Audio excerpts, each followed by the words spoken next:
Hello दोस्तों। तो कुछ डाउट निकल कर आ रहे हैं कि बहुत से बच्चे जानना चाहते हैं कि यूपी पुलिस और पीएसी में क्या अंतर है। तो दोस्तों मैं आपको बताना चाहता हूं कि यूपी पुलिस और पीएसी में क्या अंतर है। तो देखो यूपी पुलिस हो, पीएसी हो, ये सभी फोर्स हैं उत्तर प्रदेश पुलिस के अंडर में ही आती हैं, यूपी पुलिस भी और पीएसी भी। तो ये आपको बताना चाहता हूँ कि यूपी पुलिस में एक होता है जो थाने की पुलिस होती है, उसे कहते हैं सिविल पुलिस। और एक होती है पीएसी। पीएसी को बोलते हैं सशस्त्र पुलिस, सशस्त्र बल बोलते हैं। तो पीएसी मतलब सिविल पुलिस में और पीएसी में क्या अंतर है, मैं आपको ये बताना चाहता हूँ। देखो, पहली बात तो इनकी नियुक्ति के बारे में कि इनकी पोस्टिंग कहाँ पे रहती है। तो जैसा कि आपको पता है कि सिविल पुलिस की जो पोस्टिंग होती है थाने में रहती है, ये थाने में रहती है। और जो जितनी भी शाखा हैं, पीआरवी है, जो भी मतलब 100 नंबर 112 वाला नंबर है वहाँ पे रहती है।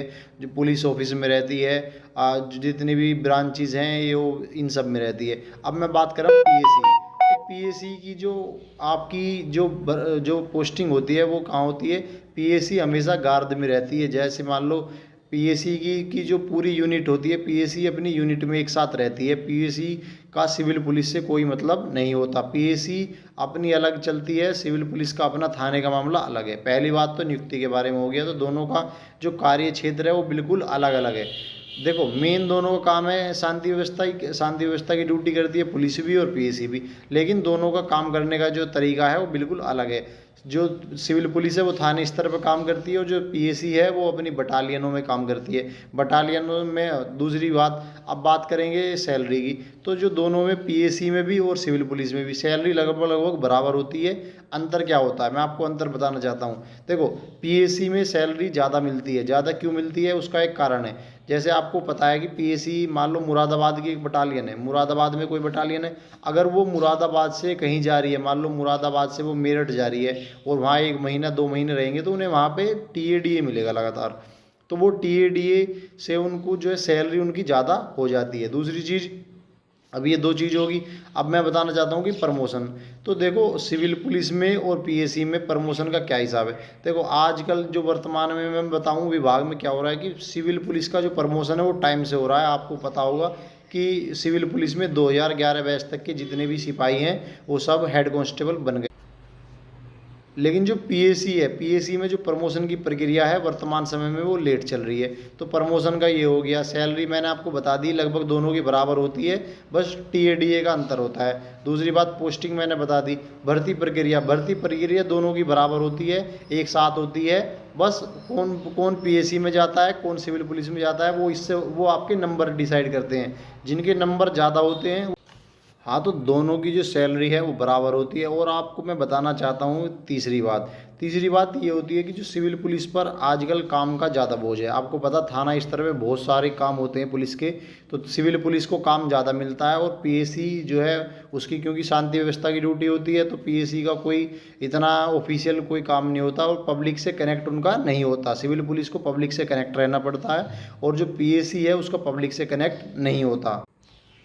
पीएसी में एक फ़ायदा और मैं बताना चाहता हूँ कि अगर पीएसी अपनी बटालियन से कहीं दूसरी जगह जाएगी तो वो सरकारी बस से जाएगी, सरकारी ट्रक से जाएगी, यानी कि सरकारी वाहन के द्वारा ही वो मूवमेंट करते हैं एक स्थान से दूसरे स्थान पर। लेकिन जहाँ सिविल पुलिस की बात है, मान लो आपकी ड्यूटी किसी थाने में चल रही है और आपकी जो वीआईपी ड्यूटी कहीं बाहर लगा दी, तो वहाँ आपको अपने किराए से खुद जाना पड़ेगा और उसके बाद आपको बाद में टीएडीए भरेंगे, तो उसके बाद आपको उससे उसका पैसा जो है मिलेगा।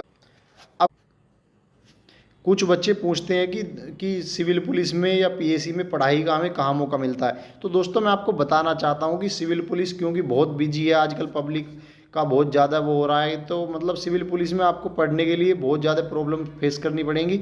लेकिन जहाँ तक बात पीएसी की है, तो पीएसी में आपको पढ़ने के लिए टाइम अच्छा खासा मिल जाता है। अगर आप पढ़ने वाले हैं, अगर आपके अंदर क्षमता है पढ़ने की, तो आपको पढ़ने के लिए बहुत ही अच्छा समय मिल जाएगा।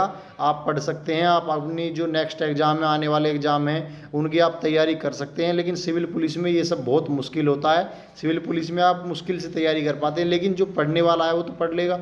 लेकिन पीएसी में पढ़ने के लिए समय ज़्यादा मिलता है सिविल पुलिस के मुकाबले। अब बात करते हैं छुट्टी को लेकर। तो देखो, सिविल पुलिस में भी और पीएसी में भी छुट्टी आपकी बराबर है। आपको 30 सीएल मिलती हैं और 30 ईएल मिलती है। लेकिन मैं आपको बताना चाहता हूँ कि सिविल पुलिस में छुट्टियों की प्रॉब्लम होती है, छुट्टी मिलने में दिक्कत होती है।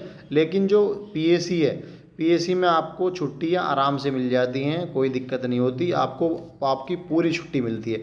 दूसरी बात, छुट्टियों में भी फ़ायदा किसमें, पीएसी में ज़्यादा है, क्योंकि सिविल पुलिस में मान लो आपको आपको कोई मान लो आपने छुट्टी ली शनिवार को ली और बीच में रविवार पड़ गया, तो सिविल पुलिस में आपको कोई भी फ्री छुट्टी इस तरह की नहीं मिलेगी।